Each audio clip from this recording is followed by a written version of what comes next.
Florence Sestac, bonsoir. Bonsoir. Vous êtes Grand Prix d'Angoulême en 2000 et vous sortez cette nouvelle BD pour laquelle on vous reçoit, une BD très personnelle, un papa, une maman, une famille formidable, la mienne, chez Dargaud. Alors vous racontez un père phallocrate XXL, dites-vous, une mère effacée, des enfants, vous, votre sœur, votre frère qui n'ont pas voix au chapitre, une famille formidable, c'est assez ironique quand même comme titre. Oui, bien sûr. D'ailleurs, le titre de l'album Un papa, une maman, c'est une reprise du slogan des manifestations contre le mariage pour tous. Et effectivement, à l'époque, ça m'avait énervé, donc je voulais faire un truc autour.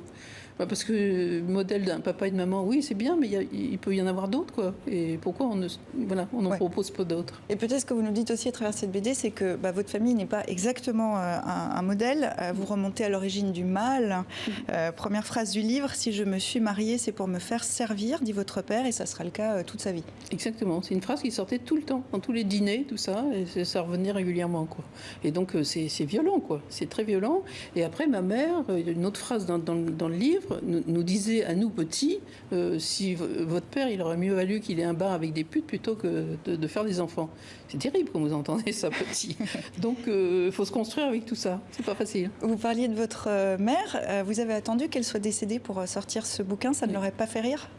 Non, parce que je pense qu'il ne faut jamais dire du mal de son mari. Elle était conditionnée comme ça, en état de dépendance totale, et donc il ne fallait pas dire du mal de son mari, quoi. Et donc je pense que ça ne l'aurait pas fait rire. Elle l'aimait aussi.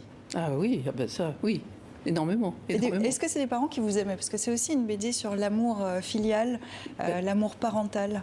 C'est-à-dire, notre mère, ça, il n'y a aucun problème, elle nous a beaucoup aimés, et je pense qu'on lui a un peu sauvé la vie parce qu'elle a adoré avoir des enfants. Mon père, je me demande encore pourquoi il a fait des enfants. Parce qu'on ne l'intéressait pas du tout. C'est un homme très colérique. Oui, en plus, il était, voilà, il se mettait en colère pour un oui, pour un non, et donc on avait toujours peur, on vivait un peu dans la peur, et donc dès qu'il se mettait en colère, on fuyait dans tous les sens. C'est aussi un album donc, qui se déroule pendant la France des 30 Glorieuses. Vos parents se marient juste avant la Seconde Guerre mondiale. Et puis après, c'est cette société de consommation, c'est cette France conservatrice, catholique. Oui. Est-ce que c'est aussi une radiographie de cette époque-là que vous faites? Bien sûr. Oui, c'est une famille courante. Moi, je parle de la mienne parce que je la connais bien, mais c'était quand même un modèle assez courant. Et j'étais donc programmée pour refaire la même chose. C'est-à-dire que mon père était ingénieur des arts et métiers. Et donc, c'était prévu que j'épouse un Gazard. Et donc pour ça, on nous emmenait, moi et ma sœur. Gazard, expliquez-nous. Alors c'est un jeune étudiant qui sort des arts et métiers. Et donc ils organisaient tous les ans un bal où les parents emmenaient leur fille pour qu'elle retrouve un mari Gazard aussi. Donc, et vous y êtes allé, sauf que... Et voilà. Et sauf que ce jour-là, j'ai pris la cuite de ma vie, enfin une bonne cuite, et que je me suis sauvée en courant avec mes copains des Beaux-Arts, parce qu'à l'époque j'étais déjà aux Beaux-Arts, et qu'ils sont venus me chercher. Et je crois que mon père, je lui ai fait la honte de sa vie. Cette période-là, elle est très particulière. Est-ce qu'il faut la regarder avec le regard de l'époque, justement, pour ne pas la juger, ou est-ce qu'au contraire, il faut s'interroger? Justement, oui, il faut s'interroger, parce que quand, effectivement, on dit la famille, c'est un papa et une maman. Oui, bien sûr, mais il peut y avoir d'autres modèles et tout. Et puis... je pense que si mai 68 est arrivé et que ça leur a pété au nez, c'est à cause de tout ça, quoi. C'est l'accumulation de tout ça. Dans l'album, vous révélez aussi que vous avez été abusé enfant par un cousin qui mettait la main dans votre culotte. Vous écrivez à l'époque, on ne balançait pas les porcs. Non.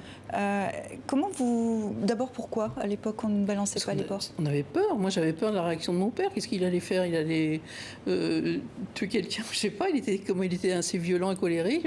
J'avais peur. Et puis, surtout, on ne le disait pas. Donc, effectivement, cette chose m'a gâché ma relation avec ma tante, que j'aimais beaucoup, et que je suis partie du jour au lendemain parce qu'effectivement, je subissais les assauts de son fils. Et donc, c'est difficile, quoi, ça remettre. Et donc, maintenant, la libération de la parole des enfants, c'est vraiment une chose formidable, quoi. MeToo, ça a libéré la parole sur beaucoup de pans. Vous le voyez d'un bon œil, j'imagine. Est-ce qu'aujourd'hui, vous parleriez, si on arrive à changer d'époque? Oui, je pense. Oui, je pense que je l'aurais dit. Parce que je me suis fait gronder tout souvent et tout. Pourquoi tu ne vas pas aller chez ta tante et tout? Ça revenait souvent, ils ne comprenaient pas et tout. Et je pense que je l'aurais dit maintenant. Maintenant, je l'aurais dit. Ça fait une trentaine d'années que vous abordez des sujets qui concernent les femmes. Est-ce que vous diriez que cet album est féministe? Bien sûr, bien sûr. Ah, moi, c'est une vieille... voilà, c'est mes sources de 68 ardes qui me restent toujours et je pense qu'il y a toujours à faire. Il y a toujours à faire. Alors pour conclure, votre gros succès, c'est Le Démon de midi, c'était vos 40 ans. Ensuite, il y a Le Démon d'après-midi, vos 50 ans. Le Démon du soir, vos 60. Et vous préparez maintenant Le Démon de minuit. Alors ça va parler de quoi? Eh ben, la femme à la retraite, avec les petits-enfants, le déambulateur, la maison de retraite. Il y a encore plein d'anecdotes à trouver. Tu exagères un peu là quand même, non? Ça va venir assez vite.